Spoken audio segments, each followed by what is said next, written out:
Hi everyone, this is Dr. Pat. Have you ever been in a conversation that is literally one-sided, where the person who you're talking to, supposedly talking to, is just talking and talking and talking, and you can't even get a word in edgewise? No matter how you attempt to say something, if you get a part of a word in, you have gotten a lot in. Now, these people really ought to be radio personalities, right?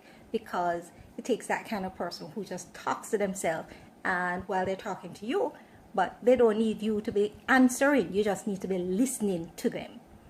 Now, you also have another set of people who you just need to say one word to them and they fly off the handle. It's as if they were just waiting on you to say something. Doesn't matter what you said. It's like somebody who have you up.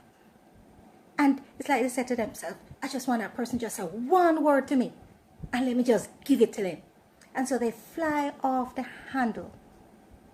And then one thing leads to another, because as they get upset and they start to just pour out what is in their heart, they end up saying things that they really ought not to say, or they say things that are mean or things that have no relevance to anything, but they say things that end up hurting you. And they say things that they will regret. Anger really does that. But unfortunately, what happens a lot of times is that the spoken words, it's very, very difficult to take back. In fact, that's one of the things that it is said never comes back. And this is why, if you watch any of these lawyer shows, you'll see that sometimes when they have the jury there and they want to make an impact, even though they know that they're out of order to say certain things, right? They will say it because they know you can't take back the spoken word. It is a difficult thing for the jury to ignore what was said, even though the judge might say, well, they're instructing the jury to consider that that was not said, right? To disregard what was said. Now, this is why James 1, verse 19 encourages us to be quick to listen and slow to speak, and even slower to get angry, because human anger does not produce righteousness. Now, a lot of friendships have been broken up because of things that we have said that we haven't thought about, right? Sometimes you have to give up your rights in order to not make a situation go downhill, even in relationships.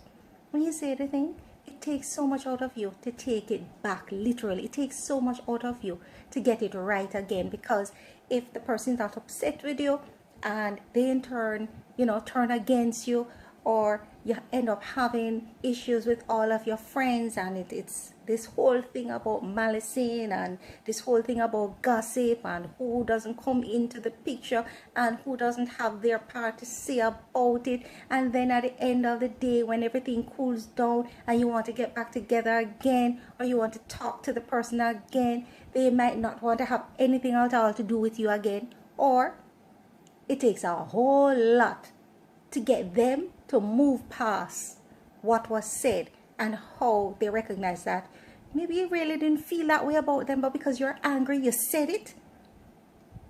And so they've taken it to heart that you really have a problem with certain things. When it's not as big a mountain as when you're angry, you make it appear. The wise person will always think about what it is that they want to say. Be quick to listen. Don't speak so quickly, because what this will do is allow you to process what is being said and give you a little time to determine how you want to deal with what was said. Very quickly, your mind just assimilates the whole thing. Do I act this way? Do I respond this way? Is this person upset? And so, because I know better, let me not go down that route with them. Let me not respond. Let me be calm. It is really wisdom. And that's what righteousness is all about also. Being the better person, being the bigger man, being the bigger woman, the person who is more mature, the person who can control the situation, and therefore that gives you the right to speak to that person in a manner that will not cause the situation to worsen. I mean, there are people who I know who will tell me that, whatever it is I say, I would have thought about it already. So anything I've said, it is something that I wanted to say.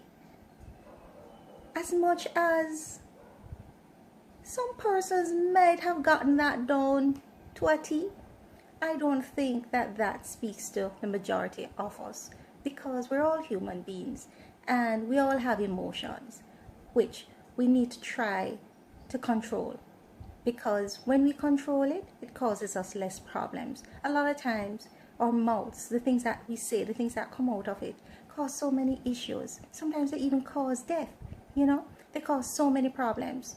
So it cannot be a bad thing for us to not speak so quickly, but to listen and determine whether or not what is spoken makes sense, or if it even makes sense for us to respond. And if it does, how should I respond based on what it is I would like to come out of the whole thing? We have a saying that says prevention is better than cure any day. And so this is what James 1 verse 19 is speaking about. I hope that, once again, what I have said is food for thought for you.